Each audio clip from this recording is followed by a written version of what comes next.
এমন ভাবে বলো না দেখতে।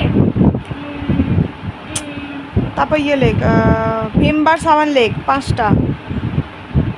বাসন মাজা সাবান লেগে যাচ্ছে। ভিমবার সাবান 5টা লেখ না।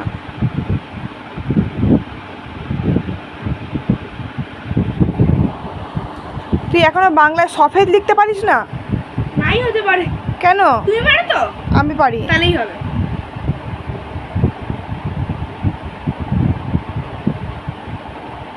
কটা? 5টা। 5টা। তারপরে তারপরে লেখ মুড়ি 1 কিলো। 1 কিলো। হ্যাঁ মুড়ি 1 কিলো। কেন 1 কিলো কোনদিন শুনিসনি? হ্যাঁ মুড়িতে কোন হয় জানো? আমি জানি না রে কোন হয়। বলো না। আমি জানি না মুড়িতে কোন হয় সেটা যদি আমাকে বলে যদি ফর্দ লেখাতে হয় তাহলে ছেড়ে দে তুই ফর্দ লেখা। আমি জানি না ঢয় শূন্য না বয় শূন্য আমি জানি না। জানি না জানি না আমি বাবাকে ফোন করবো একটা মুড়ি লেখার জন্য।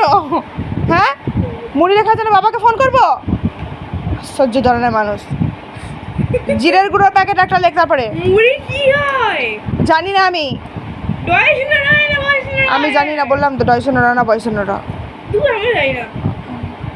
ভালো তো দোকানদার যখন ফর্দ দেখবে তখন বুঝতে পারবে যে কে লিখেছে আর বাংলার কি ছিরি ভালো করে বুঝতে পারবে। ভীষণ ভালো।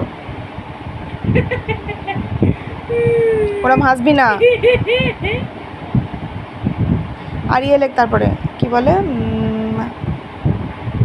আরে জিরের গুঁড়োর প্যাকেট একটা লিখতে পারবি তো? জিরের গুঁড়ো অনেক লম্বা নাম কিন্তু।